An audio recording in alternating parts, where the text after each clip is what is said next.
Do you have any urgent need to travel to the US, but you're unable to get a close appointment date? Do you know that you might be eligible for an expedited visa appointment? I've done it before in the past, so I can guide you accordingly. In this video, I'm going to be showing you the step-by-step process on how to apply for an expedited visa appointment. To start the video, I'm going to quickly run through the qualifications to apply for an expedited visa appointment. The top on the list is medical records. If you have any medical issues or you want to go for medical tourism, alternatively, if you want to travel to the US for medical reasons, you can apply for an expedited appointment, or if you want to accompany someone who is sick to the US for a medical procedure, you can apply for an expedited visa appointment. What you need to do is to get a letter from the doctor stating the reason why you have to travel to the US to seek medical help, or you can also get a letter from your physician stating why you have to travel to the US for medical reasons. You also need to be able to prove that you can pay the operational costs for this trip, both for the medical expenses and for your proposed medical tourism. Okay. Secondly, if you're traveling for burial or a funeral of an immediate relative, be it any of your parents, maybe your mom or your dad, or a sibling, a brother or a sister, you can also apply. You can also apply for an expedited visa appointment. Okay. Some of the documents you need before you can do this is you need you are going to need a covering letter from the funeral director stating the address, the contact person, and all the necessary paperwork for the death certificate and all the necessary paperwork to be able to apply. You also need to prove that you are a close or an immediate relative or a family member before you can get your expedited visa appointment approved.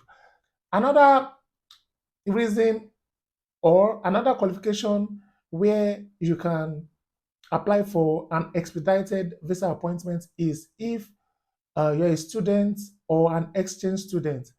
Note that before you can apply, your resumption date have to be within 90 days, and you need to attach your I-20 form or your DS 219. You also need to include your service ID. Okay, that is proof of your service fee payment and your service ID. Okay, so the fourth reason is if your ESTA is denied. ESTA is the electronic system for travel authorization. It's it's an automated system that determines the eligibility of visitors on the visa waiver program. If for some reason, if you're a member of, if you have a dual citizenship, let's say from Iran, Iraq, Syria, and Yemen, and you travel home. Once you travel home, you are no longer qualified for ESTA because starting from sometime in March 2011, any applicant who travels to any of these countries that not any any applicant who travels to any of these countries I mentioned, Iran, Iraq, Syria, Yemen, these countries are not allies of the US, and US don't have any affiliations with them. If you travel to any of this country and you have a passport that is eligible for the visa waiver program, note that your ESTA will be denied. You will need to visit the embassy to apply for a visa. And if you have an urgent need to travel, you can also apply for an expedited visa appointment. Another qualification for expedited visa appointment is if your passport containing your visa is stolen or lost, you can get a police report to this effect. And if you have a footage of your, if you have the footage of the visa, you make a photocopy, you get the scanned copy or a photocopy of the footage of the visa, you attach it and send to apply for the expedited appointment.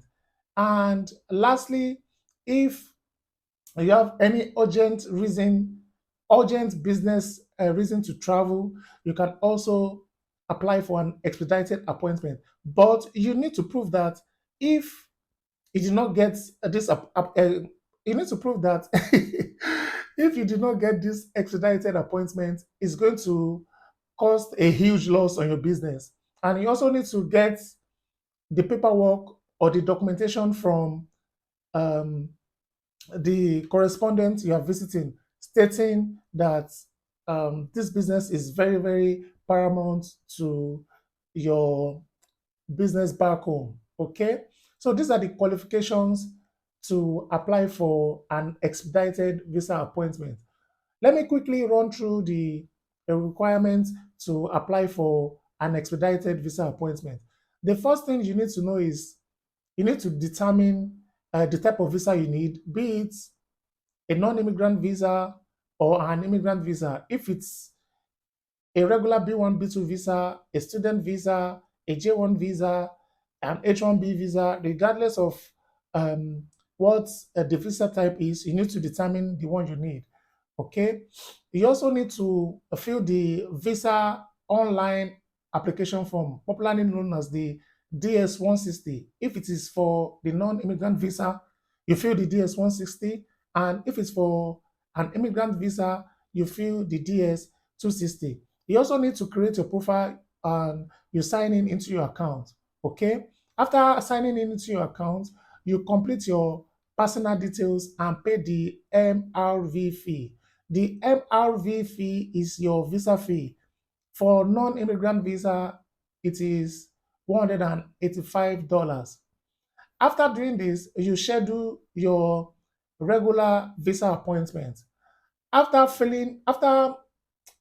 picking a regular date, then you can apply for an expedited visa appointment.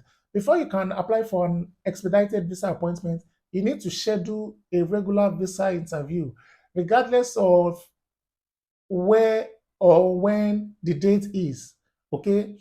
For instance, if you have an urgent need to travel, let's say I'm shooting this video right now in November. Okay, if you have an urgent need to travel, let's say in December, and you log into your account and you fill in your details.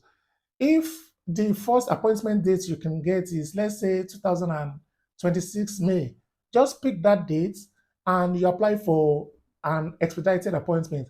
If your expedited appointment is approved, the future dates you picked before will be cancelled so that you can schedule an appointment date close to the date you are traveling. Okay.